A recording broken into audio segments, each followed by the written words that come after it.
बहुत बड़ी दुर्घटना पर राजमहल को शर्म नहीं थी, घायल होती छाती पर। भारत मुर्दाबाद लिखा था श्रीनगर की छाती पर, मन करता था फूल चढ़ा दूं लोकतंत्र की अर्थी पर।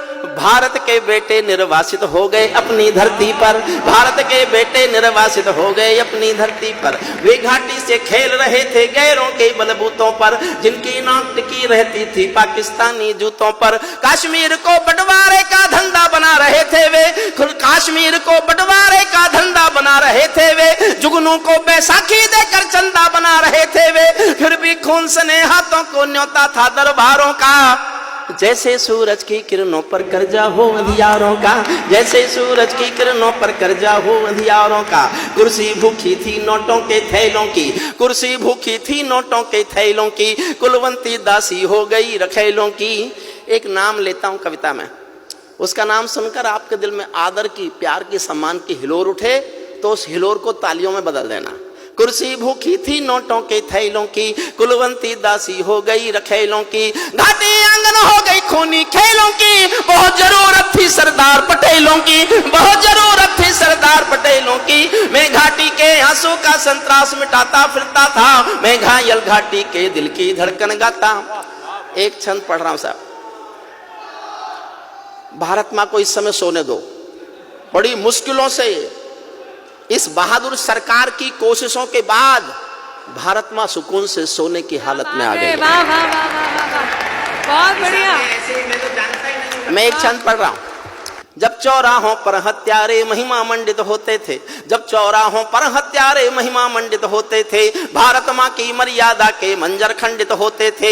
जब कृष भारत के नारे थे गुलमर्गा की गलियों में, शिमला समझौता जलता था बंदूकों की नलियों में। तो केवल आवश्यकता थी हिम्मत की खुददारी की, तो केवल आवश्यकता थी हिम्मत की खुददारी की। 56 इंची सीने में ही आशा थी दमदारी की, 56 इंची सीने, 56 इंची सीने से ही आशा थी दम, 56 इंची सीने से ही आशा थी दमदारी की। संविधान को बदल दिया है घाटी गैर नहीं होगी, जहां तिरंगा नहीं मिलेगा उनकी खैर नहीं होगी, जहां तिरंगा नहीं मिलेगा। प्रणाम करता हूं आपको साहब, क्या बात है।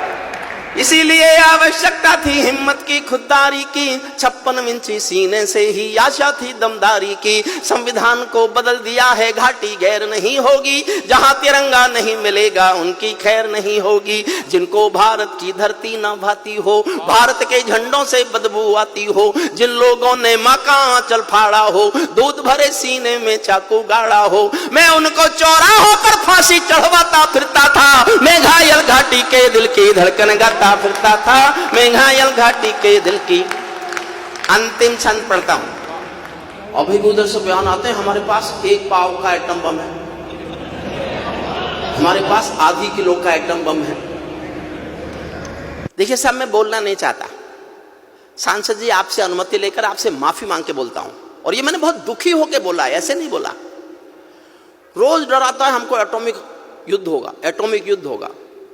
मैंने कुछ मेरे दोस्त साइंटिस्ट हैं उनसे पूछवाया कि मान लो एटॉमिक युद्ध हो ही जाए, क्योंकि उसका भरोसा क्या? जो दुनिया में किसी के भरोसे लायक नहीं है, हमारे लायक तो होगा ही क्या? मान लो हो ही जाए तो क्या होगा? बोले जी दोनों देशों के 25-25 करोड़ लोग मर जाएंगे।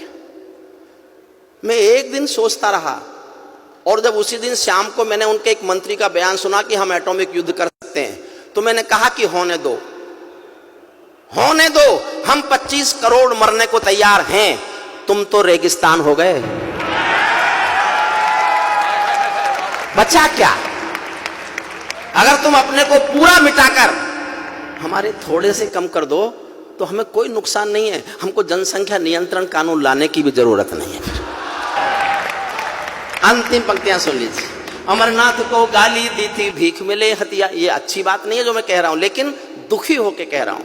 अमरनाथ को गाली दी थी भीख मिले हथियारों ने, अमरनाथ को गाली। अंतिम पंक्ति पर और जोश देना, फिर तय करेंगे कि आगे क्या करना है। अमरनाथ को गाली दी थी, भीख मिले हथियारों ने, चांद सितारे टांक लिए थे, खून लिपि दीवारों ने। इसीलिए नाकाम रही है कोशिश सभी उजालों की, क्योंकि ये सब कठपुतली है रावलपिंडी वालों की। अंतिम एक चुनौती दे दो सीमा पार पड़ोसी को, गीदड़ कायरता ना समझे सिंहों की खामोशी को। हमको अपने खट्टे मीठे बोल बदलना आता है, हमको अब भी दुनिया का भूगोल बदलना आता है, हमको अब भी दुनिया का भूगोल